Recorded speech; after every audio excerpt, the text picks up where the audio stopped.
오늘은 제목이 조금 독특합니다. 영어를 제가 사용을 했거든요. Between A and B. 아시죠? A와 B 사이라는 뜻인데 오늘 본문을 읽고 도대체 뭐와 뭐 사이? 뭐 이런 생각을 드시지 않으신가요? 먼저 이제 결론부터 내자면 이 A는 18장이고요. B는 20장입니다. 그러면 도대체 18장과 20장 사이에 어떤 이야기가 있길래 그 내용을 가지고 오늘 본문을 풀어갈까 궁금하지 않으십니까? 예수님께서 자기 자신이 그리스도라는 것을 제자들을 통해서 밝히시고 그 사명을 친히 자신이 가야 할 길을 나타내시면서 제자들에게는 그 길을 따르기 위한 방법을 친히 설명을 해주고 있는 내용이 사실 8장부터 10장까지 사이에 있는 내용입니다. 특히나 오늘 본문부터 마가복음 10장 마지막 절까지는 예루살렘으로 가는 길 가운데 있었던 일들을 적어 놓은 말씀이거든요. 그런데 오늘 본문 앞에 내용이 무슨 이야기냐면 벳세다에서 맹인을 고쳐주신 사건이 나옵니다. 그리고 10장 마지막 사건도 마찬가지로 맹인 바디메오가 고침을 받는 사건을 기록하고 있습니다. 그리고 나서 이 맹인이 고침을 받는 사건이 앞뒤로 나오고 난 이후에 어떤 일이 들어가게 되냐면 11장에는 예수님께서 예루살렘으로 들어가시는 장면이 나오게 되거든요. 이제 마지막 고난의 길을 가기 위해서인 거죠. 그런데 도대체 왜 예수님께서 이 맹인을 고쳐준 사건을 앞뒤로 적었고 또 그 사이에 무슨 이야기가 있길래 라는 질문을 함께 나누었으면 좋겠습니다. 그래서 첫 번째는 무엇을 나타내고자 하냐면 예수님은 누구도 부인하지 못할 그리스도라는 사실을 말씀해 드리고자 합니다. 가장 먼저 맹인이 눈을 뜬 사건에 대해서 살펴보고자 하면 사실 오늘 본문이나 앞에 뒤에 있는 내용보다는 요한복음 9장에 있는 그 성경 구절을 한번 끄집어 왔으면 좋겠습니다. 왜냐하면 요한복음 9장 32절에서는 이런 말씀이 있습니다. 다 함께 읽어볼까요? 시작. 창세 이후로 맹인으로 난 자의 눈을 뜨게 하였다 함을 듣지 못하였으니. 이것은 무엇이냐면 예수님께서 날 때부터 맹인된 자를 고쳐주십니다. 그리고 나서 맨 처음에 그 사람이 예수님인 줄 몰랐어요. 자기를 고쳐준 사람이. 그런데 누가 너를 고쳐주었느냐 모르겠습니다. 사내들인 공회에 잡혀가가지고. 그런데 후에 예수님이라는 사실 아니까 뭐라고 하냐면 예수님을 적극적으로 변호해주는 맹인이 바로 그 요한복음 9장에 나오는 사람이거든요. 그러면서 날 때부터 맹인이었던 사람을 고친 사건은 나는 듣도 보도 못했다. 왜냐하면 엘리야도 못했고요, 엘리사도 못했거든요. 유일하게 성경에서 예수님만 하셨다는 사역입니다. 그리고 나서 이것에 대해서 또 기록하고 있는 구약 성경이 무엇이냐면 이사야 35장 5절입니다. 다 함께 읽어볼까요? 시작. 그때 맹인의 눈이 밝을 것이며 못 듣는 사람의 귀가 열릴 것이며. 자, 이사야 선지자 역시 무엇을 말했냐면 후에 메시아가 올 때의 징조, 사건, 예표들에 대해서 이야기를 했는데 어떤 거죠? 맹인이 눈을 뜬다는 겁니다. 그런데 그 사건이 바로 오늘 본문 전에 있고요. 그리고 예루살렘으로 들어가기 전에도 맹인 바디메오가 눈을 뜨는 사건이 있다는 것입니다. 그렇다면 도대체 마가는 이 맹인의 눈을 뜨는 사건은 사이에 어떤 것을 우리에게 가르쳐 주고자 이 이야기를 집어넣었을까라는 것을 생각을 해보고자 합니다. 오늘 본문 27절을 보게 되면 예수님과 제자들이 어느 지역에 있었는지를 알 수 있는데요. 빌립보, 가이사랴 여러 마을로 다니셨다고 말씀을 하고 있습니다. 그리고 맹인 벳세다에서 맹인을 고쳐준 사건인데요. 이 벳세다라는 지역은 빌립보, 가이사랴보다 조금 아래에 있는 지역입니다. 나중에 볼 텐데요. 빌립보, 가이사랴라는 말은 여러 번 들으셨겠지만 분봉왕이었던 헤롯 빌립이 로마 황제 티베리우스를 기념하고자 황제의 이름인 가이사 그리고 자신의 이름인 빌립을 붙여가지고 가이사랴 빌립보라고 지명을 만든 겁니다.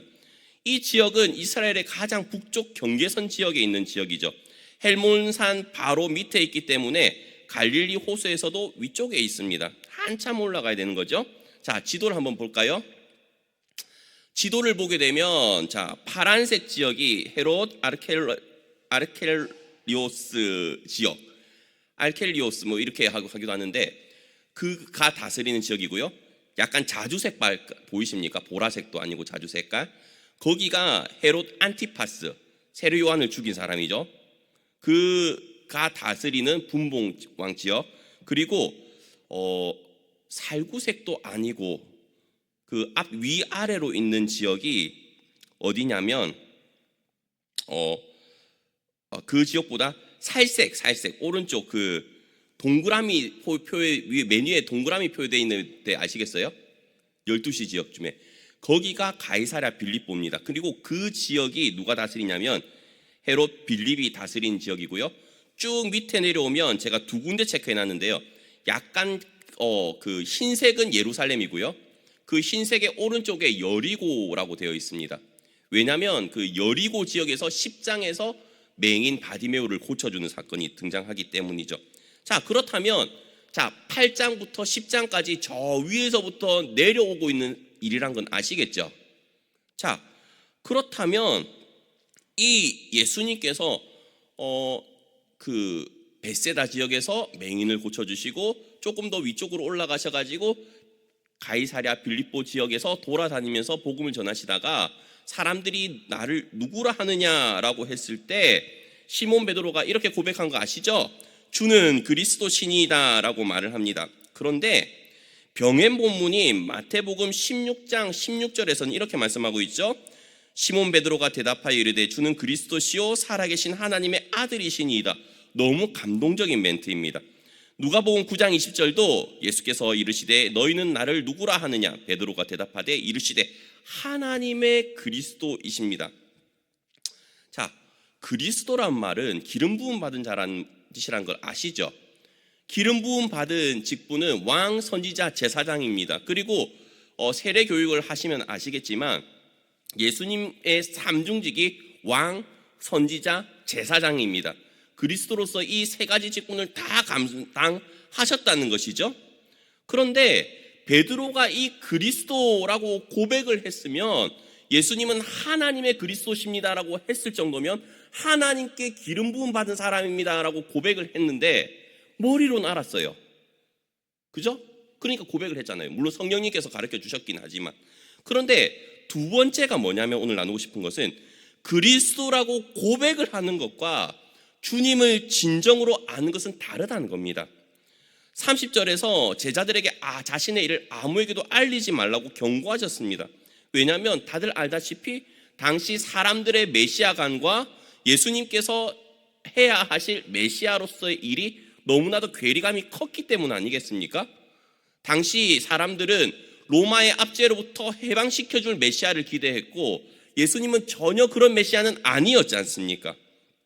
그래서 그리스도라는 호칭, 메시아라는 호칭에 예수님은 크게 관심이 사실 없으셨습니다. 그리고 31절에서는 메시아로서 감당해야 될 말씀을 하신대요. 그리스도로서 감당해야 될 일들을. 자, 31절 다 함께 읽어볼까요? 시작. 인자가 많은 고난을 받고 장로들과 대제사장들과 서기관들에게 버림받아 죽임을 당하고 사흘 만에 살아나야 할 것을 비로소 그들에게 가르치시되. 왜죠? 예수님께서는 제사장의 직분을 감당하기 위해서 유월절 어린 양이 되셔야 되거든요. 스스로 제물이 되셔야 되잖아요. 죽임을 당하셔야 되거든요. 그런데 이것을 제자들이 받아들일 수 있을까요? 못 받아들입니다. 분명히 기름 부음 받은 사람이라고 고백을 했지만 베드로 그리고 나머지 제자들도 왜 예수님이 죽어야 돼? 이해를 할 수 없다는 것이죠. 그러니까 베드로가 뭐라고 합니까? 항변을 합니다. 항변을. 왜 죽임을 당해야 되냐고, 절대 그렇게 돼서는 안 된다고 이야기를 하지 않습니까? 이 부분을 조금 더 리얼하게 설명한 병행 본문을 한번 살펴보겠습니다. 마태복음 16장 22절인데요. 다 함께 읽겠습니다. 시작. 베드로가 예수를 붙들고 항변하되 이르되 주여 그리 마옵소서. 이 일이 결코 주께 미치지 아니하리이다. 왜 그럴까요? 예수님이 죽으신다면 우리는 뭐 때문에 지금까지 예수님을 따라왔냐 이겁니다.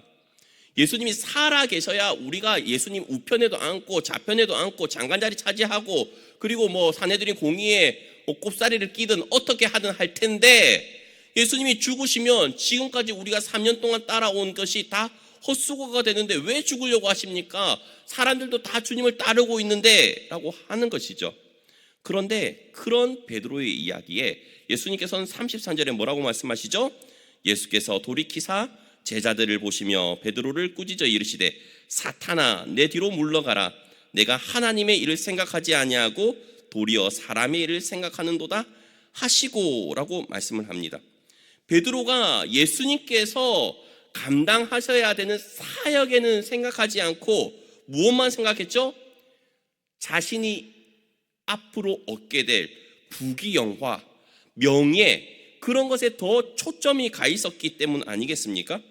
아니면 자신의 일이 아니라 할지라도 메시아라면 우리 민족을 구원해 주셔야 될 것 아니겠습니까?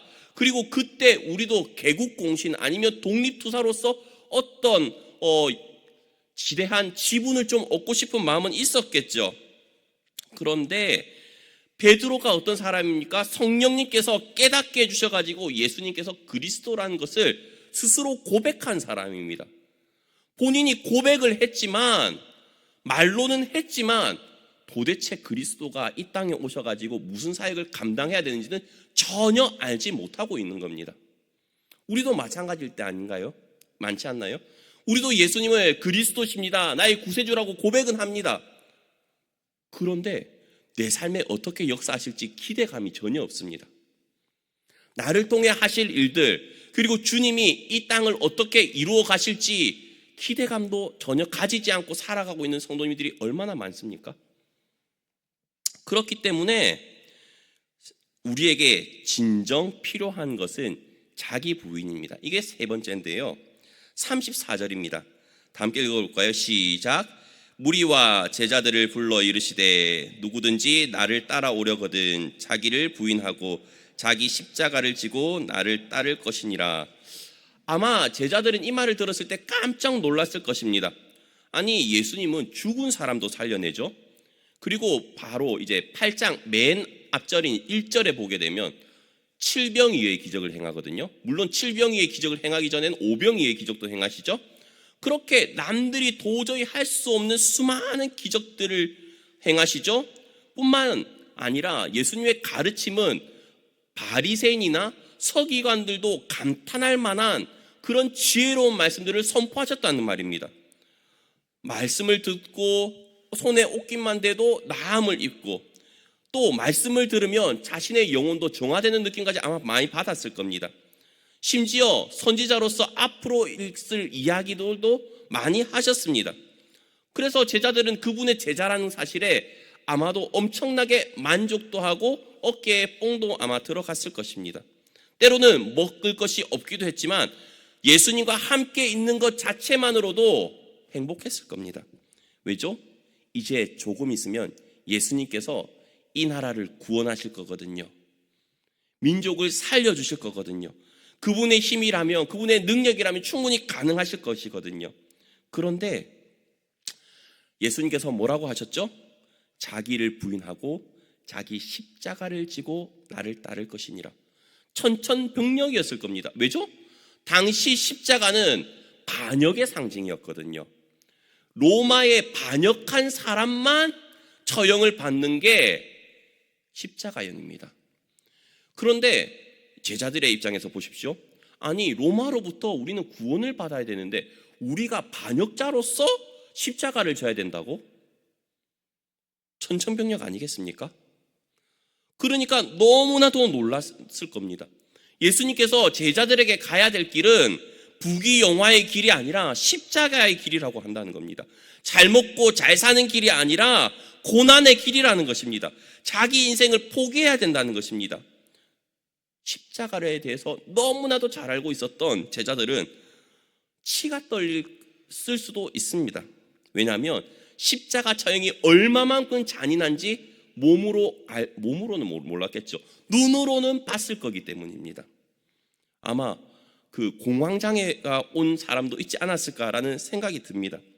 그런데 그것이 자기 부인의 길이요 십자가의 길이라는 것을, 그리고 그 길을 가야 된다는 것을 나중에는 그들이 깨닫게 됩니다. 언제요? 예수님께서 부활하시고 난 이후의 말입니다. 그런데 자 보십시오. 오늘 본문 35절에 뭐라고 말씀하고 있습니까? 누구든지 자기 목숨을 구원하고자 하면 잃을 것이요 누구든지 나와 복음을 위하여 자기 목숨을 잃으면 구원하리라. 우리 성도님들은 저를 어떻게 보실지 모르겠지만 제가 일주일에 몇 개 웹툰이라는 것을 봅니다. 웹툰은 만화를 뜻합니다. 근데 불량스러운 만화가 아니라요. 미슐랭 스타라는 이제 그 음식과 관련된 웹툰에 보면 명언이 하나 나옵니다. 거기에 뭐라고 되어 있냐면 매일 생존을 위해 3번씩 즐겨야 하는 쾌락이라는 게 흔치 않으니까. 무슨 말인지 못 알아들으셨나요? 삼시세끼를 말하는 겁니다. 살기 위해서 우리는 밥을 먹고 물을 마시지 않습니까? 그런데 생존을 위해 3번씩 즐겨야 되는 식사를 즐거운 쾌락이라고 표현을 하고 있다는 것입니다. 어떻게 보면 그것을 먹지 않으면 죽지요. 그런데 매번 즐기십니까? 밥 먹는 거를? 사실 저는 이게 너무 찔립니다. 왜냐하면 저는 진짜 밥을 제때 잘 안 챙겨 먹거든요. 집에서도 밥을 잘 안 챙겨 먹고 점심 때도 집에 가기 싫으면 좀 너무 인스턴트로 챙겨 먹는 경우도 사실 많이 있었기 때문에 쾌락은 저한테 없었습니다. 그냥 어쩔 수 없이 그냥 마지못해서 먹는. 그런데 그 책에서는, 그 내용에서는 식사를 쾌락이라고 표현을 하고 있습니다. 그런데 보십시오. 우리는 구원받기 위해서 몸부림을 칩니다. 영원히 살기 위해서 몸부림 친다는 거죠. 그런데 그것은 예수님을 믿는 사람이든 아니든 너나 할 것 없이 다 똑같습니다. 인생의 마지막에서는 살기 위해서 아무리 돈이 많은 부자라 할지라도 하루를 더 살기 위해서 몸부림치지 않습니까? 부자가 아니셔가지고 모르시겠죠? 그렇게 천국에 대한 소망을 가지고 있는데 그런 사람들까지도 구원받기 위해서 즐길 수 있는 것들이 있다고 한다면 그것을 쾌락이라고 할 수 있겠습니까? 마지못해서 하는 것이 아니라 이 일이 내가 진정 구원받기 위해서 해야 되는 것이라고 했을 때, 가정을 했을 때 그것을 쾌락처럼 즐길 수 있겠냐는 겁니다. 질문을 하는 겁니다. 저는 그것을 기쁘게 감당하면서 고난을 받는 겁니다. 고난을 받는 게 쉽지는 않죠. 그런데 이것을 즐거움으로 받을 수 있는 것은 예수 그리스도의 십자가의 고난에 참여하는 것을 즐길 수 있었던 사람이 있죠. 누가 대표적으로 있을까요? 사도 바울이 그렇지 않습니까? 자신의 생명조차 조금도 귀한 것으로 여기지 않을 정도로 주 예수님께서 내게 맡겨주신 사명, 그것을 감당하는 데 있어서 죽음 같은 거는 아무것도 나를 막을 수 있는 것이 아닙니다. 왜죠? 구원의 그 즐거움에, 그 기쁨에 비하면 내가 받는 고난은 아무것도 아니거든요. 그래서 저는 그런 생각이 들었습니다. 단지 우리가 살기 위해서 밥 먹는 새끼가 쾌락으로 표현할 수 있다면 우리는 영원히 사는 그 구원에 대해서는 왜 그것을 감당하기 위해서 해야 되는 그 모든 것들을 즐거움으로 감당하지 못하죠? 부담스러워 하잖아요. 자, 전도하자고 해보면 뭐라고 할까요? 모세처럼 다들 말씀하시지 않습니까? 저는 말에 어둔해서 아닌가요? 저는 성향이 I 성향이라서요. 그죠?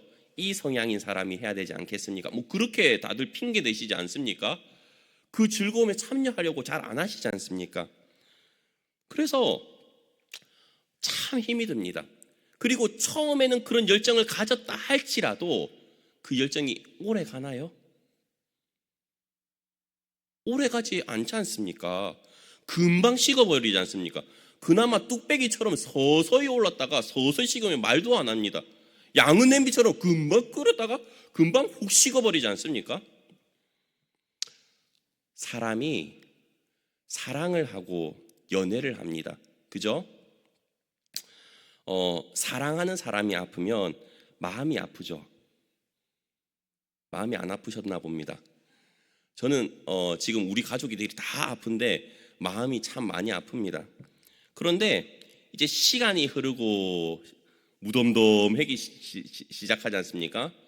그럼 이제 아내가 아니라 여편네가 되기 시작하면 마음이 아픈 게 아니라 어디가 아플까요?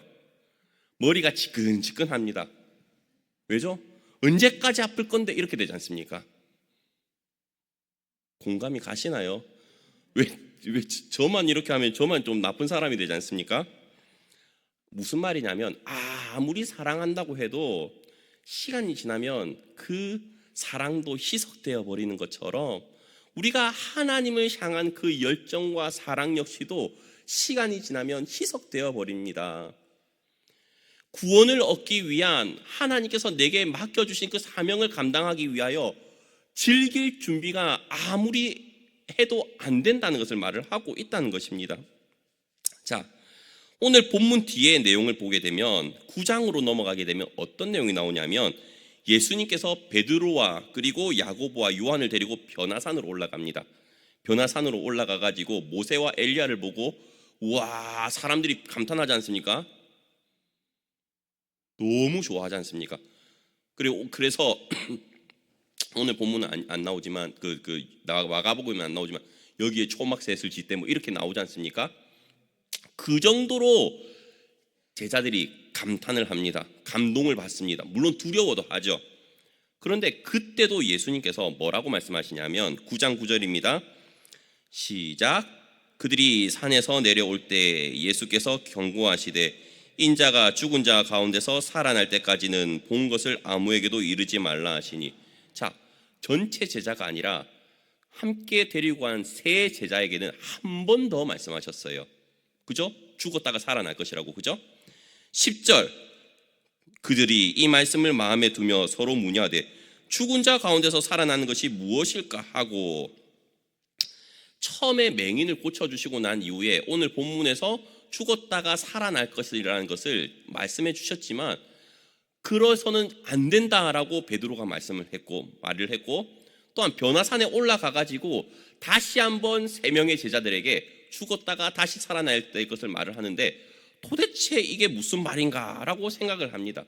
그런데 9장 30절부터 32절에 타이틀로 죽음과 부활을 두 번째로 말씀하시다라고 하면서 또 죽음과 부활에 대해서 이야기를 합니다. 다 함께 읽어볼까요? 시작. 그곳을 떠나 갈릴리 가운데로 지날새 예수께서 아무에게도 알리고자 아니하시니 이는 제자들을 가르치시며 또 인자가 사람들의 손에 넘겨져 죽임을 당하고 죽은 지 3일 만에 살아나리라는 것을 말씀하셨기 때문이더라. 그러나 제자들은 이 말씀을 깨닫지도 못하고 묻기도 두려워하더라. 자, 예수님께서 전체 제자들한테 12제자들 앞에서 두 번째로 말을 합니다. 그런데 그 두 번째로 죽고 부활할 것이라는 것을 말씀해도 불구하고 바로 그 뒤에 내용이 뭔지 아십니까? 누가 크냐고 이야기합니다. 33절 34절. 가버나움에 이르러 집에 계실새 제자들에게 물으시되 너희가 길에서 서로 토론한 것이 무엇이냐 하시되 그들이 잠잠하니 이는 길에서 서로 누가 크냐고 쟁론하였습니다. 미치고 팔짝 뛸 노릇 아닙니까? 예수님은 내가 이제 죽어야 될 거고 사흘 만에 다시 살아나야 될 거야. 베드로가 처음에는 주님 그러면 안 됩니다. 근데 또 말씀을 하시고 베드로한테는 지금까지 벌써 3번을 말씀하셨습니다. 그런데 무슨 쟁론을 했다고요? 누가 크냐? 아직 자기 부인이 안 되는 겁니다. 십자가 질 준비가 안 돼 있는 겁니다. 그리고 마가복음 10장입니다. 32절부터 34절까지 또 다 함께 읽어보겠습니다. 시작. 예루살렘으로 올라가는 길에 예수께서 그들 앞에 서서 가시는데 그들이 놀라고 따르는 자들은 두려워하더라. 이에 다시 12제자를 데리시고 자기가 당할 일을 말씀하여 이르시되 보라, 우리가 예루살렘에 올라가노니 인자가 대제사장들과 서기관들에게 넘겨짐에 그들이 죽이기로 결의하고 이방인들에게 넘겨주겠고 그들은 능욕하며 침뱉으며 채찍질하고 죽일 것이나 그는 3일 만에 살아나리라 하시니라. 똑같죠. 베드로는 무려 4번이나 이 말 들었습니다. 그죠?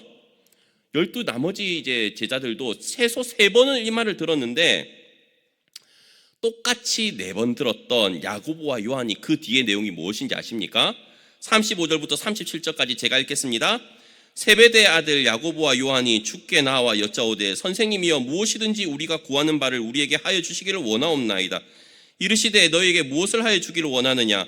여짜오되 주의 영광 중에서 우리를 하나는 주의 우편에 하나는 좌편에 앉게 하여 주옵소서. 속에 천불나지 않으십니까? 아니 예수님께서 얘네들한테는 4번째 말을 하는 거거든요. 우리나라도 3, 3번이라고 있지 않습니까? 벌써 아웃이라니까요. 너희들 내 제자로서 자격이 없어 라고 선포될 만도 한데 속에서 천불이 날 만도 한데 그들은 정신을 아직까지 못 차립니다. 예수님께서는 지금 올라가는 그 마지막 길이 죽으러 가는 길이라고 말을 하고 있음에도 불구하고 누가 크냐? 그리고 나를 우편에 나를 좌편에 그렇게 해달라고 하고 있다는 것입니다. 왜죠? 그리스도라고 고백을 하면 뭐합니까? 그리스도로서 사역을 감당해야 될 예수님과는 전혀 상관없는 생각을 하고 있는데 말입니다. 그렇죠? 그리고 자기 부인도 안 하고 있고 자기 십자가를 질 생각도 안 하고 있지 않습니까? 여전히 내 마음 가운데는 우리 마음 가운데는 욕심이 끄득끄득해가지고 있는 것 아니겠습니까? 오늘 본문 37절에 사람이 무엇을 주고 자기 목숨과 바꾸겠느냐라고 말을 합니다. 자기 생명은 누구보다도 소중합니다. 그죠? 아까도 말했다시피 그 많은 부자도 생명을 연장할 수만 있다면 돈 아까운지 모르고 돈을 써대실 겁니다. 그죠? 한 병에 1억짜리 주사가 있다 하더라도 1억짜리 주사로 하루를 살 수 있다고 하면 쓰지 않으실까요? 돈이 없어가지고 모르겠습니다. 저는 뭐 그 돈이 있으면 아유 자식을 위해서 주고 저는 그냥 먼저 죽겠습니다라고 하고 싶지만 진짜 부자들은 그렇지 않을 겁니다 아마. 그런데 자기 생명과 바꿀 수 있는 것이 있습니다. 예수 그리스도와 그리고 복음 아닙니까? 우리는 머리로는 이걸 잘 압니다. 그죠? 머리로는 정답처럼 외우고 있습니다. 우리의 생명과 바꿀 수 있는 것이 무엇입니까? 백문일답처럼 예수 그리스도 말은 잘합니다. 안 바꾸실 거지 않습니까? 주님은 계속해서 이렇게 제자들에게 내가 죽어야 되고 살아나야 된다는 것을 계속 강조하는 이유는 너희가 지금은 그렇지 못하더라도 나중에는 너희가 자기를 부인하고 자기 십자가를 지고 나를 따를 것이라는 것을 알기 때문입니다. 예수님께서는 우리를 보고도 똑같이 생각을 하실 겁니다. 지금은 우리가 따라갈 수 없지만 정말로 주님을 인격적으로 만나고 주님의 사랑이 어떤 건지를 깨닫게 되면 예수 그리스도와 복음을 위해서 우리의 생명조차 조금도 귀하게 여기지 않았던 바울처럼 살 수 있게 될 것을 믿으실 겁니다. 38절에 나오는 음란하고 죄 많은 세대란 것은 예수와 복음을 부인하고 부끄러워하는 사람들을 말을 합니다. 즉 자기 부인을 하지 않고 여전히 내 욕심을 챙기고 말로는 그리스도라고 하면서 예수님과는 전혀 상관이 없는 사람들인 거죠. 여전히 죄 가운데 거하고 있는 사람들을 말합니다. 그런데 그런 사람들을 나중에 주님께서 부끄러워하실 것이다 라고 말씀을 하고 있으시지 않습니까? 자, 그렇다면 말씀을 정리하겠습니다. 8장부터 10장까지 예수님께서는 맹인을 눈뜨게 해주신 사건을 이야기를 하시면서 그 사이에 내가 죽어야 되고 부활할 것이다, 죽어야 되고 부활할 것이다, 죽어야 되고 부활할 것이다 라는 것을 여러 번 강조하시면서 정말로 주님께서 이 땅에 오셔가지고 감당해야 되는 그리스도로서의 사역을 말씀하셨습니다. 그렇게 말씀하시면서 우리가 알아야 되는 것은 아까 첫 번째 무엇이죠? 예수님은 누구도 부인하지 못할 그리스도라는 것을 우리는 깊이 새겨야 된다는 겁니다. 아까도 말했다시피 창세 이래로 맹인이 눈을 뜨게 한 적은 아무도 없습니다. 그죠? 엘리야도 못했고 엘리사도 못했고 이사야 선지자의 예언의 그 말씀처럼 예수님은 맹인을 눈뜨게 하셨습니다. 그러나 두 번째처럼 아까 그리스도라고 고백하는 것과 주님을 진정으로 알고 주님을 따르는 삶을 사는 것은 다르다는 겁니다. 우리는 말로만 고백을 하는 것이 아니라 진짜 주님이 왜 이 땅에 오셨는지를 마음으로 아는 모든 성도님들 되셨으면 좋겠습니다. 그리고 세 번째죠. 우리에게 진정 필요한 것은 자기 부인입니다. 자기의 자신을 부인해야 됩니다. 우리의 소원을 포기해야 됩니다. 제자들은 그게 안 됐잖아요. 누가 크냐라고 이야기를 했고 누가 우편에 앉을 것이냐, 누가 좌편에 앉을 것이냐 했지 않습니까? 제가 지금 여기 담이 와가지고 큰 소리를 하면 안 되는데, 근데 그것이 세상적인 기준으로 말한다면 기쁘고 즐거울 수 있을까요? 그런데 우리는 예수님 때문에 자기 부인을 하고 십자가를 질 수 있는 믿음의 사람들이 되시기 바랍니다. 광고하도록 하겠습니다. 유아 세례